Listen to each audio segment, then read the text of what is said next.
નમસ્કાર મિત્રો, કંડક્ટર પરીક્ષા માટે ખૂબ જ ઉપયોગી એવા પ્રશ્ન સાથેનું મોડલ પેપર 6 ને આપણે આ વિડીયોમાં સંપૂર્ણ સમજ સાથે જોવાના છીએ. અને વિડીયોને લાઇક કરજો, શેર કરજો અને જો ચેનલમાં નવા હોય તો સબસ્ક્રાઈબ પણ કરજો. તો શરૂ કરીએ પ્રથમ પ્રશ્નથી. પ્રથમ પ્રશ્ન છે, દાસ કેપિટલ નામનું પુસ્તકના લેખક કોણ છે? દાસ કેપિટલ નામના પુસ્તકના લેખક કોણ છે? દાસ કેપિટલ એ વિશ્વવિખ્યાત અર્થશાસ્ત્રીય અને રાજકીય વિચારધારાનો ગ્રંથ છે જે કાર્લ માર્ક્સ દ્વારા લખવામાં આવ્યો છે.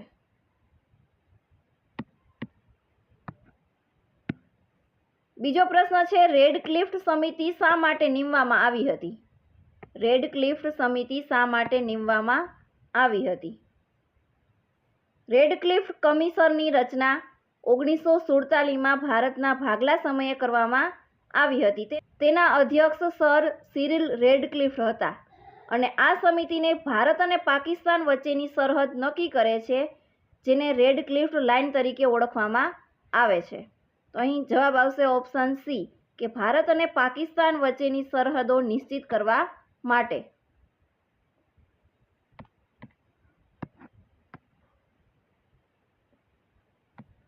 દક્ષિણથી ઉત્તર ક્રમમાં આવતા રાજ્યોને યોગ્ય ક્રમમાં ગોઠવો. ભારતના નકશામાં દક્ષિણથી ઉત્તર તરફ જતા સૌપ્રથમ આવશે તમિલનાડુ, ત્યાર પછી આવશે આંધ્રપ્રદેશ, ત્યારબાદ તેલંગાણા, પછી મધ્યપ્રદેશ, ત્યારબાદ ઉત્તર પ્રદેશ અને અંતે સૌથી આવશે ઉત્તરાખંડ. એટલે અહીં એનો જવાબ થશે ઓપ્શન બી, તમિલનાડુ, આંધ્રપ્રદેશ, તેલંગાણા, મધ્યપ્રદેશ, ઉત્તર પ્રદેશ અને ઉત્તરાખંડ.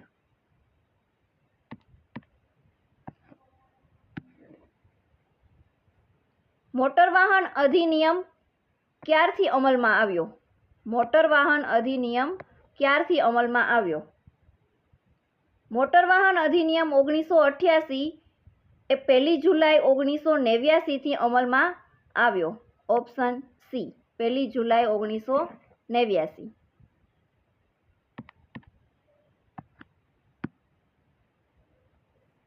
મોટર વાહન અધિનિયમ હેઠળ ટ્રાફિકના નિયમોનું પાલન કરાવવા માટે કોણ જવાબદાર છે? મોટર વાહન અધિનિયમના અમલ અને નિયમોના પાલનની દેખરેખ માટે મોટર વ્હીકલ ઇન્સ્પેક્ટર જવાબદાર અધિકારી છે. Option D, motor vehicle inspector.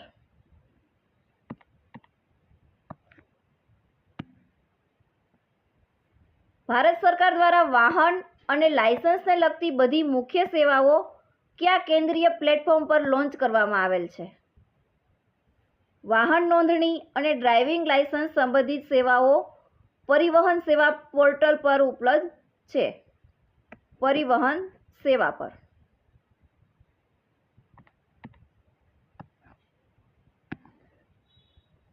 Conductor મિત્ર યોજના કયા વર્ષમાં શરૂ કરવામાં આવી હતી?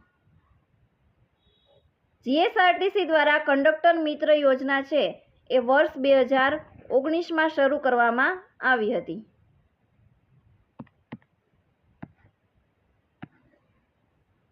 નીચેનામાંથી કયા વાહનોને મહત્તમ અને ન્યૂનતમ ગતિ મર્યાદા એટલે કે સ્પીડ લિમિટમાંથી મુક્તિ આપવામાં આવી છે?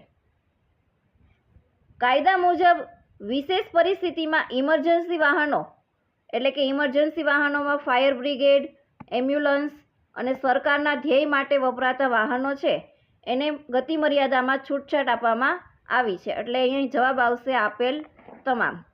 ઇમરજન્સીમાં ફાયર બ્રિગેડ, ઇમરજન્સીના કિસ્સામાં એમ્બ્યુલન્સ, સરકારના ધ્યેય માટે વપરાતા વાહનો. આ બધા વાહનોને સ્પીડ લિમિટમાંથી મુક્તિ આપવામાં આવી છે.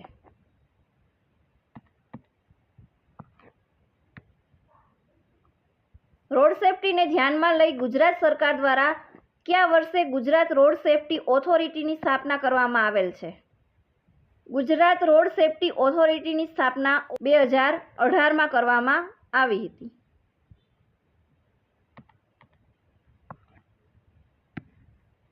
કઈ જોગવાઈ પરમિટની આવશ્યકતાની ચર્ચા કરે છે?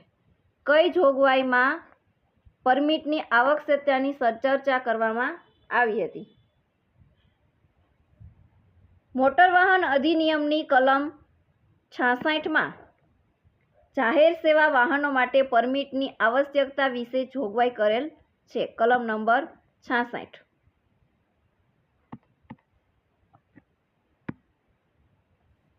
એક પુખ્ત વ્યક્તિની ટિકિટ છે ₹12, તો 2 પુખ્ત અને એક 7 વર્ષનું બાળક એમની કુલ ટિકિટ ભાડું કેટલું થાય છે? અહીંયા આપણને આપેલું છે એક પુખ્ત વ્યક્તિની ટિકિટ છે ₹12 અને એવા 2 પુખ્ત છે એટલે કે 12 દુ થશે 24, 2 છે, 2 પુખ્ત માટે ₹24. તેમની સાથે છે 7 વર્ષનું બાળક. 7 વર્ષના બાળક માટે અડધી ટિકિટ આવશે. બાળકની ટિકિટ થશે અડધી, 12ના અડધા થશે ₹6. કુલ ટોટલ કરીએ 24 + 6 થશે ₹30. તેમને કુલ ભાડું ચૂકવવું પડશે ₹30. Option A.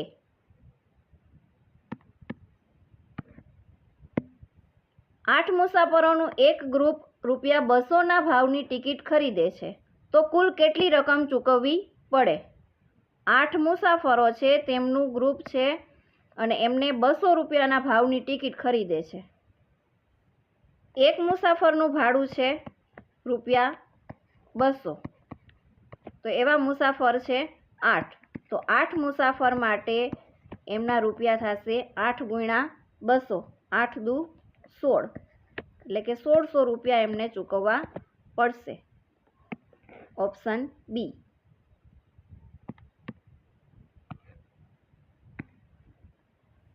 ભારતમાં જીપ્સમનું સૌથી વધારે ઉત્પાદન કરતું રાજ્ય કયું છે? ભારતમાં જીપ્સમનું સૌથી વધારે ઉત્પાદન કયા રાજ્યમાં થાય છે? ભારતમાં જીપ્સમનું સૌથી વધુ ઉત્પાદન થાય છે રાજસ્થાન રાજ્યમાં.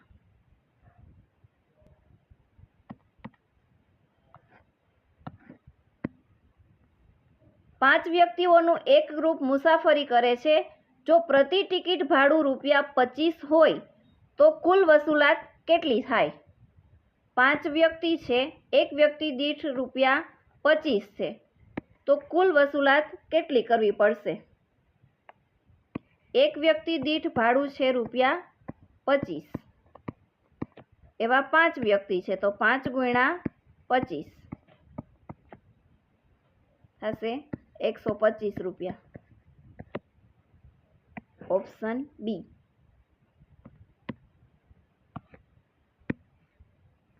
બે પુખ્ત અને 2 બાળકો. 2 બાળકો છે, એમાં એક બાળક છે એ 7 વર્ષનું છે અને એક બાળક છે 10 વર્ષનું છે. માટે જો એક ટિકિટનો ભાવ ₹40 હોય તો કુલ ભાડું કેટલું થાય? 2 પુખ્ત વ્યક્તિ છે, 2 પુખ્ત માટે આખી ટિકિટ લેવામાં આવશે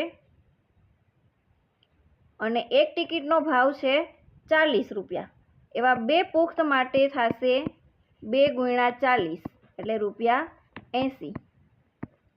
આ પુખ્ત વ્યક્તિ માટે. હવે એની સાથે 2 બાળકો છે, 7 વર્ષનું એક બાળક છે ને એક બાળક છે 10 વર્ષનું, તો બંને બાળકોની ટિકિટ અડધી લેવામાં આવશે એટલે કુલ ટિકિટ છે ₹40, એમની અડધી થશે ₹20. એવા 2 બાળકો છે, 2 × 20 એટલે થશે ₹40.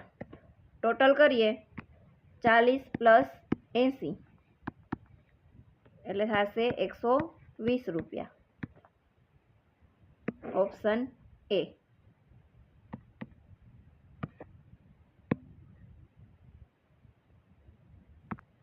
છ કિલોમીટર એટલે કે એક સ્ટેજ. આટલી મુસાફરી માટે ગુર્જરનગરી બસમાં એક વ્યક્તિનું ભાડું છે ₹120. તો 2 સ્ત્રીઓ અને એક 11 વર્ષના બાળકનું કુલ ભાડું કેટલું થશે? એક સ્ટેજ એટલે કે 6 કિલોમીટર બરાબર એક સ્ટેજ અને આટલી મુસાફરી માટે એક વ્યક્તિનું ભાડું છે ₹120. તો 2 સ્ત્રીઓ માટે ભાડું થશે 120 × 2 બરાબર થશે ₹240. 2 સ્ત્રીનું ₹240. એમની સાથે એક 11 વર્ષનું બાળક છે. 11 વર્ષનું બાળક હોય એટલે એનું અડધી ટિકિટ લેવામાં આવશે. 120 અડધા થશે 60 રૂપિયા. ટોટલ કરીએ 240 પ્લસ 60, જવાબ આવશે 300 રૂપિયા. Option A.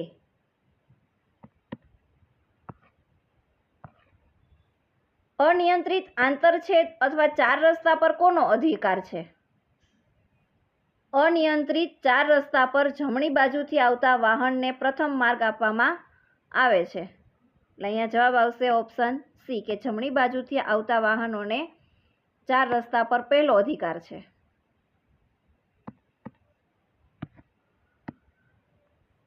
લક્ષદ્વીપ સમૂહ ક્યાં આવેલો છે? લક્ષદ્વીપ એ ભારતનો એક કેન્દ્ર શાસિત પ્રદેશ છે. તે કેરળના પશ્ચિમ કિનારાથી અરબી સમુદ્રમાં આવેલો છે અને લક્ષદ્વીપ છે એ કુલ 36 ટાપુઓ આવેલા છે. લક્ષદ્વીપમાં કુલ 36 ટાપુઓ છે. અહીં જવાબ આવશે ઓપ્શન એ, એ અરબી સમુદ્રમાં આવેલો છે.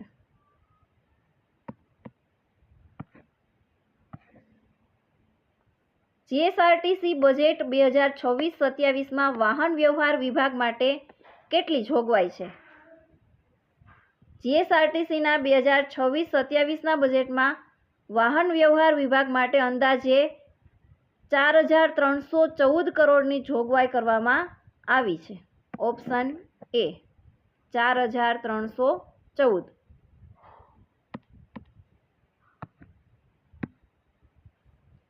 વળાંક લેતા પહેલા તમારે કેટલા અંતરે અગાઉથી સિગ્નલ આપવું જોઈએ?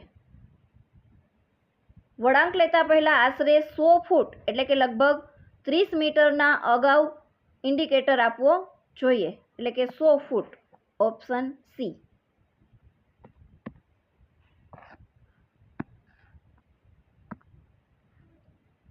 જો એક ટિકિટનો ભાવ ₹60 હોય તો 2 પુખ્ત અને 1 બાળકની ટિકિટનું કુલ ભાડું કેટલું થશે? અહીં 1 બાળક એટલે કે અહીંયા એની વર્ષ આપેલા છે 8 વર્ષ. એક ટિકિટનો ભાવ છે ₹60. એવા 2 પુખ્ત માટે એની ટિકિટ થશે 2 ગુણ્યા 60, એટલા રૂપિયા થશે 120 રૂપિયા.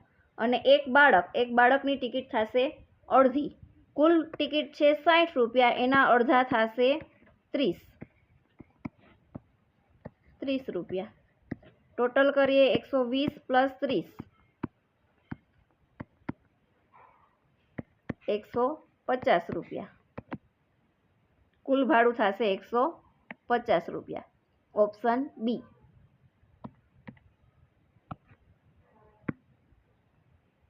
સાપેક્ષતાવાદનો સિદ્ધાંત આપનાર કોણ છે? સાપેક્ષતાવાદનો સિદ્ધાંત કોણે આપેલો છે? સાપેક્ષતાવાદનો સિદ્ધાંત આપેલો છે મહાન વૈજ્ઞાનિક આલ્બર્ટ આઇન્સ્ટાઈન દ્વારા રજૂ કરવામાં આવેલ છે, એટલે કે આલ્બર્ટ આઇન્સ્ટાઈન દ્વારા. અને એનું પ્રસિદ્ધ સમીકરણ છે E = mc².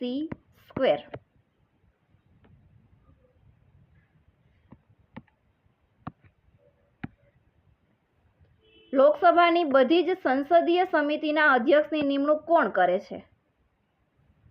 લોકસભાની મોટા ભાગની સંસદીય સમિતિઓના અધ્યક્ષની નિમણૂક લોકસભાના અધ્યક્ષ કરે છે. લોકસભાના અધ્યક્ષ.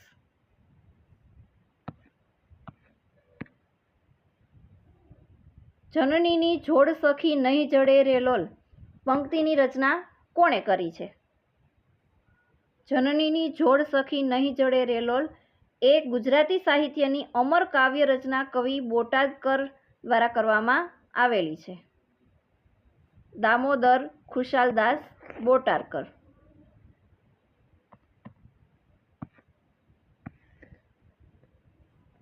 ભારતમાં કયો દિવસ વસંત પંચમી તરીકે ઉજવાય છે? વસંત પંચમી તરીકે કયો દિવસ ઉજવવામાં આવે છે? વસંત પંચમી છે એ હિન્દુ પંચાંગ મુજબ માઘ એટલે કે ગુજરાતી પંચાંગમાં મહા શુદ્ધ પાંચમના દિવસે ઉજવવામાં આવે છે. ઓપ્શન સી મહાસુદ પાંચમના દિવસે વસંત પંચમી ઉજવાય છે.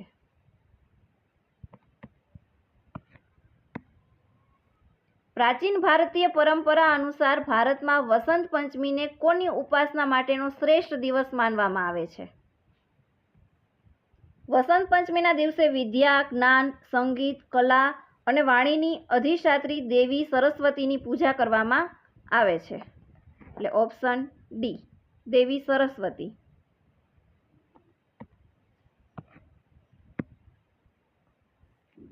જો PRABA એનો કોડ આપેલો છે 27595 તથા THILAK એનો કોડ આપેલો છે 388451, તો BHARTI એનો કોડ શું થશે તે આપણે મેળવવાનો છે.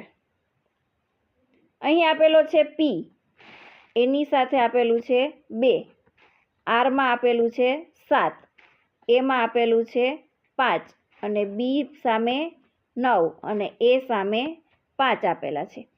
એવી જ રીતે ટી સાથે આપેલા છે 3, એચના થશે 8, આઈ માટે 8, એલ માટે 4, એ માટે 5 અને કે માટે 1 થશે.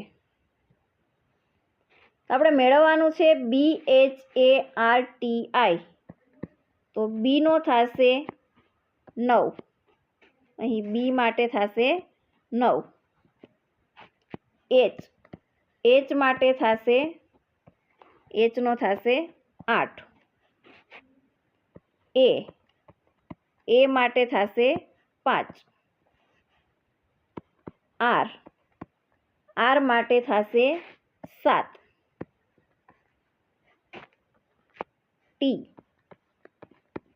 ટી માટે થશે 3 અને આઈ માટે થશે 8. તો આપણો અહીં જવાબ થશે 9, 8, 5, 7, 3, 8, ઓપ્શન ડી.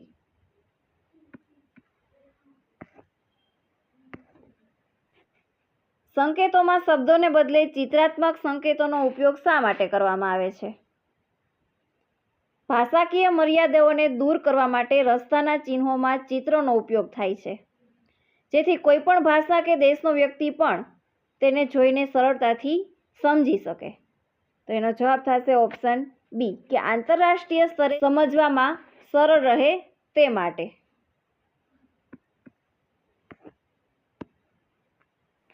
સ્ટેજ કેરેજમાં ડ્રાઈવર ઉપરાંત કેટલાથી વધુ મુસાફરો લઈ જવાની જોગવાઈ છે? મોટર વાહન અધિનિયમ અનુસાર સ્ટેજ કેરેજ એવું વાહન છે કે જે અલગ અલગ સ્ટેજ પરથી અલગ અલગ ભાડું લઈને ડ્રાઈવર સિવાય 6 થી વધુ મુસાફરોને લઈ જવા માટે વાપરવામાં આવે છે. એટલે અહીં એનો જવાબ થશે ઓપ્શન બી.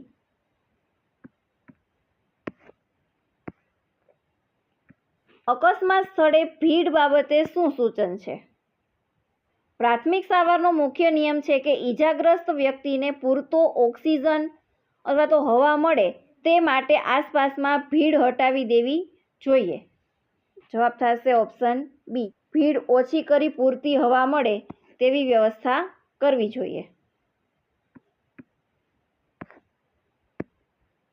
મોટર વાહન અધિનિયમ મુજબ વાણિજ્યિક વાહનોની નંબર પ્લેટનો રંગ કેવો હોવો જોઈએ?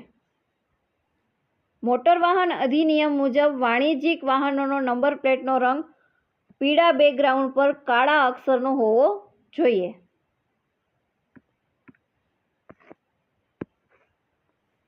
હાલનો મોટર વાહન અધિનિયમ ભારતીય સંસદમાંથી ક્યારે પસાર થયો?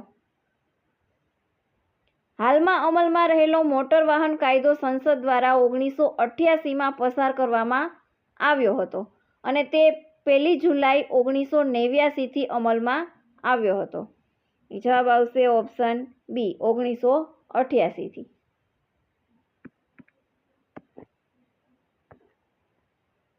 પ્રાથમિક સારવાર આપનાર વ્યક્તિમાં કયા ગુણો હોવા જોઈએ?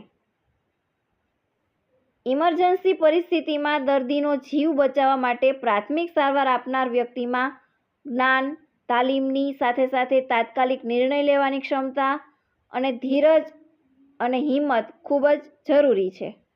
તો અહીં જવાબ થશે ઓપ્શન સી, કે યોગ્ય તાલીમ હોવી જોઈએ, સારી અવલોકન શક્તિ હોવી જોઈએ અને ધીરજ અને હિંમત પણ હોવી જોઈએ. વિશ્વ આરોગ્ય સંસ્થા એટલે કે WHO અકસ્માતને કેવી રીતે વ્યાખ્યાયિત કરે છે? WHOની વ્યાખ્યા મુજબ અકસ્માત એ એક એવી અણધારી કે અચાનક બનતી ઘટના છે જેનાથી શારીરિક ઈજા કે નુકસાન થાય છે. જવાબ આવશે ઓપ્શન બી કે સમજાય તેવી ઈજા પહોંચાડનાર અણધાર્યો બનાવ છે. કેટલા લીટરે 1 ઘન મીટર થાય? 1 ઘન મીટર બરાબર 1000 લીટર. Option C.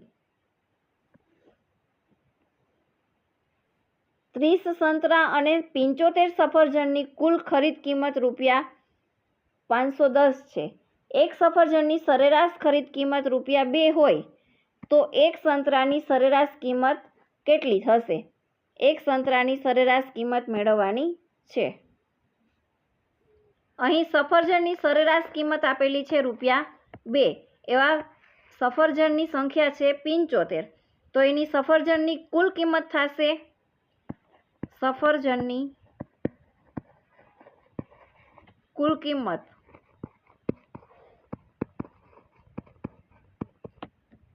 ₹75 × 2 એટલે થશે ₹150. સફરજનની કુલ કિંમત થશે ₹150. એવી જ રીતે 30 સંતરાની કુલ કિંમત આપણે અહીં મેળવવાનું છે. 30 સંતરાની કુલ સરેરાશ કિંમત મેળવવાની છે. અહીં કુલ ખરીદ કિંમત છે ₹510. તો 510માંથી 150 બાદ કરીએ તો થશે ₹360. તો સંતરાની સરેરાશ કિંમત થશે સંતરા માટે સરેરાશ કિંમત થશે 360 ભાગ્યા 30. 30 સંતરા આપેલા છે ₹360 અને એને ભાગ્યા 30. 0 0 કેન્સલ, 12 તેરી 36. એટલે સંતરાની સરેરાશ ખરીદ કિંમત થશે ₹12. ઓપ્શન બી.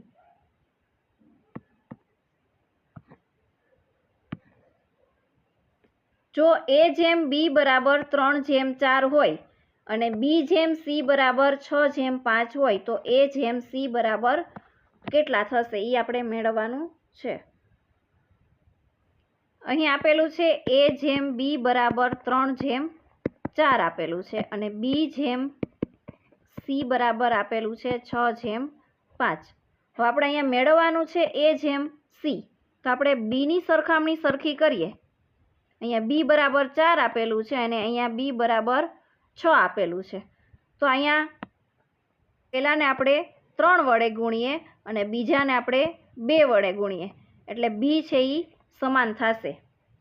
પેલું આખું પદ છે એને 3 વડે ગુણવાનું અને બીજું પદ છે એને 2 વડે ગુણીએ.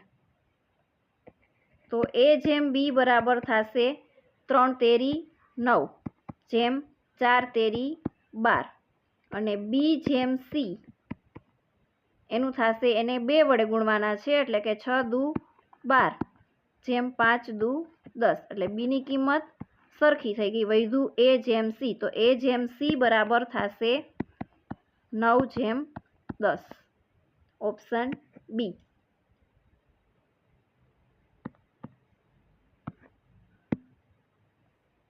બે પાઇપ A અને B અનુક્રમે 10 કલાક અને 15 કલાકમાં ટાંકી ભરી શકે છે. તો બંને પાઇપ એક સાથે ચાલુ કરવામાં આવે તો ટાંકી ભરવા માટે કેટલો સમય લાગશે? અહીં શોર્ટકટ ટ્રીકનો ઉપયોગ કરીએ કે પહેલાં A અને B આપેલું છે 10 કલાક અને 15 કલાક. તો સમય આપણે મેળવવાનો છે. તો સમય બરાબર ઉપર આવશે 2નો ગુણાકાર A × B અને નીચે છેદમાં આવશે બંનેનો સરવાળો. A × B 10 કલાક અને 15 કલાક બંનેનો ઉપર આવશે ગુણાકાર અને છેદમાં આવશે બંનેનો સરવાળો. 10 × 15 એટલે થશે 150. 10 + 15 એટલે થશે 25. 25 છક 150 એટલે જવાબ આવશે 6 કલાક. બંને પાઇપ એક સાથે ચાલુ કરવામાં આવે તો ટાંકી ભરવા માટે 6 કલાકનો સમય લેશે. Option B.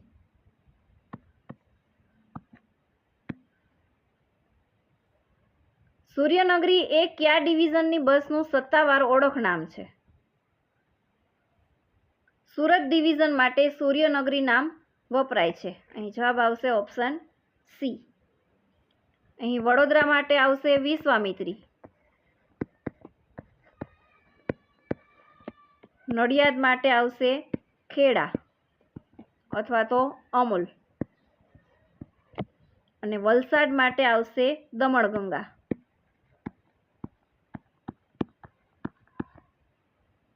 અને અહીં સૂર્યનગરી એના માટે આવશે સુરત.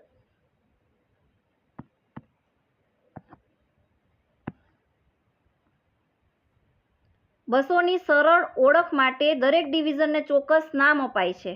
તે મુજબ ભાવનગર ડિવિઝનની ઓળખ કયા નામથી ઓળખાય છે? ભાવનગર ડિવિઝનની બસની ઓળખ શેત્રુંજય તરીકે ઓળખવામાં આવે છે. Option C. અહીં સૌરાષ્ટ્ર માટે રાજકોટ, ગીર, અમરેલી અને સોમનાથ માટે જૂનાગઢ.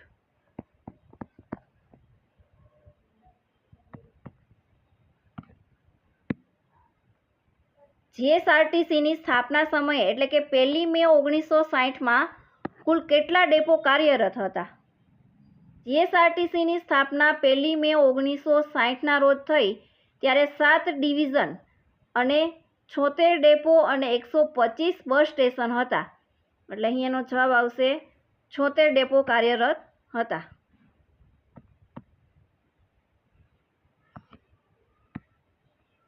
જીએસઆરટીસી બોર્ડના તમામ ડિરેક્ટરોની મુદત કેટલા વર્ષની હોય છે? જીએસઆરટીસી નિગમના તમામ ડિરેક્ટરો એટલે કે સંચાલનોની મુદત હોય છે 3 વર્ષની રાખવામાં આવી છે.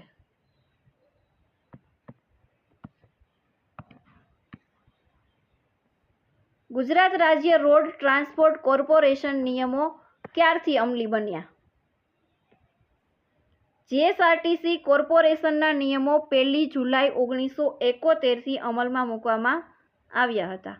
Option A. 1 જુલાઈ 1971થી.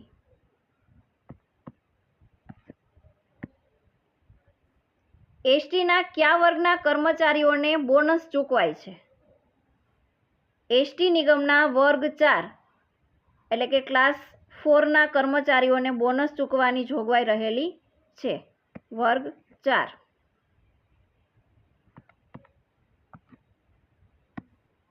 ચા પાણી કયો સમાસ છે? જે સમાસમાં બંને પદો સમાન કે સરખા મહત્વના હોય તેમનો વિગ્રહ અને કે અથવા જેવા સંયોજક વડે થતો હોય તેને દ્વંદ્વ સમાસ કહે છે. અહીં આપેલું છે ચા પાણી, તો એમને કહી શકાય કે ચા અને પાણી, તો તેથી એમનો સમાસ થશે દ્વંદ્વ સમાસ.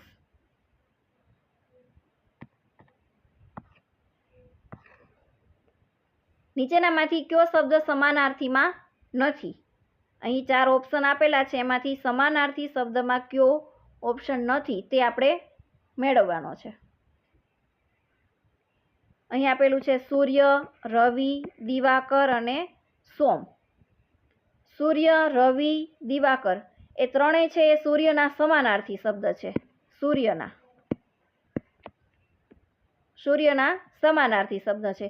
જ્યારે સોમ છે એ સૂર્યનો સમાનાર્થી શબ્દ નથી. સોમનો અર્થ થાય છે ચંદ્ર અથવા તો સોમવાર, જે તે સૂર્યનો સમાનાર્થી શબ્દ નથી. એટલે માટે ઓપ્શન બી છે એનો જવાબ આવશે.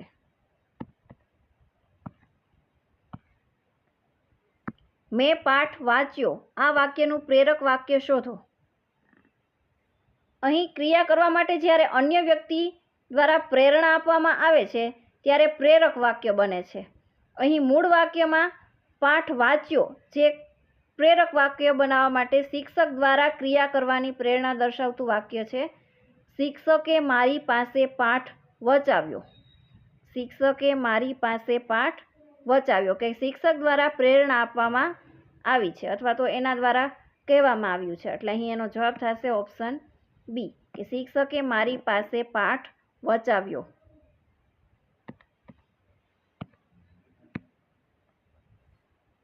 ખાલી જગ્યા Titanic was A heavy ship.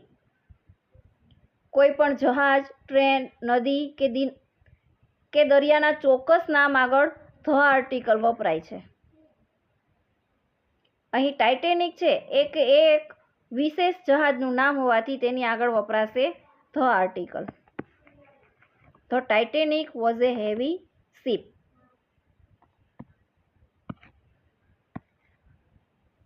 Please see me in the office ખાલી જગ્યા આફ્ટર અવર. અહીં ખાલી જગ્યા પછી આપેલું છે આફ્ટર, તો એનો ઉચ્ચાર થશે આથી, એટલે કે સ્વરથી થશે. કે જે શબ્દનો ઉચ્ચાર સ્વરથી થતો હોય તેની આગળ આવશે અન આર્ટિકલ. એટલે અહીં આવશે ખાલી જગ્યામાં an after hour. Please see me in the office an after hour.